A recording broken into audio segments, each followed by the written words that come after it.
Hello, today we are going to be talking about add to calendar buttons and add to calendar links and the ways in which you can customize them to really make them match your own branding. So first things first, let's head into the dashboard.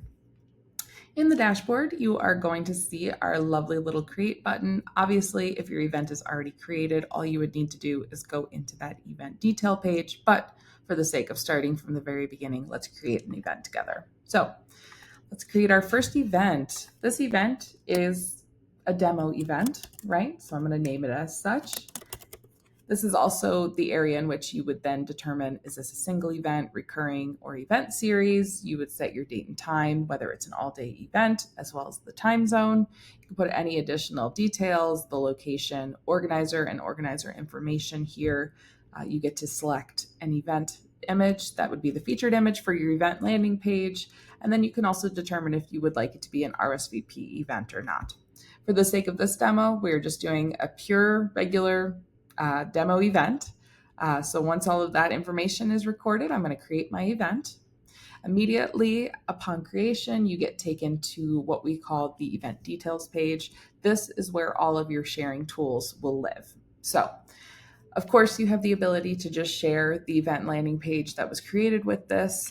You can do that obviously via URL in SMS text messages, on social media, whatever that might be.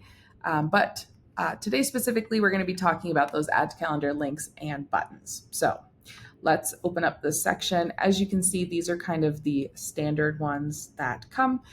These work great. They look lovely, but they might not necessarily match your brand style. So you have the ability to update them to make them match.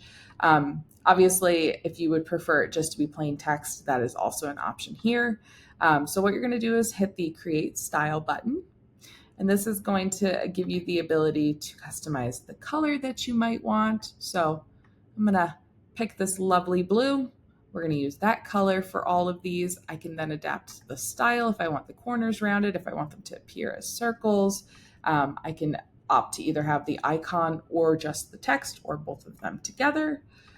I personally like the look of just the icons. And then also I have the ability to change the size if I want them really large so that nobody forgets to add my event to their calendar.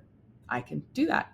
Of course, if halfway through you feel like you want to start all over, you can always reset and go back to the original settings as well. Once you are done and you feel good about what you've created, make sure you save that configuration. Once it's been saved, you have two options for copying the code that you're going to need to then paste into your email platform. So you can always just copy that code, and now you have it. You just need to paste it in.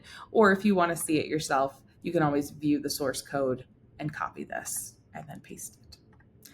So very similarly, for the Add to Calendar button, you have the ability to make this look exactly the way that the rest of your website or landing page looks, confirmation page, whatever that might be. You can, of course, have the same look as what you would paste into your emails, or you can just have a simple Add to Calendar button that when you select it, then opens up and shows you all the different email or calendar platforms that you would then opt to add to yours. So once again, create style. You have the ability to pick any sort of, random variation that you might like, text with a solid underline. I mean, the sky's the limit, truly. And then once you have selected that, I'm going to pick this brown. Why not? I'm going to save the configuration. The preview has been updated, so now you see what it's going to look like. And once again, you can either copy the code up in the corner, or you can view the source code and copy it here. Either way, you are on your way to then being able to paste that code into your website designer and set it live so that people remember to show up to your next event. I hope this has been helpful. Of course, if you have any other questions, you're always more than welcome to reach out to our support team at support@AddEvent.com. Make sure that you subscribe to our YouTube channel so that you can continue to learn all the best ways to use AddEvent to help people show up to your next event. Thanks so much.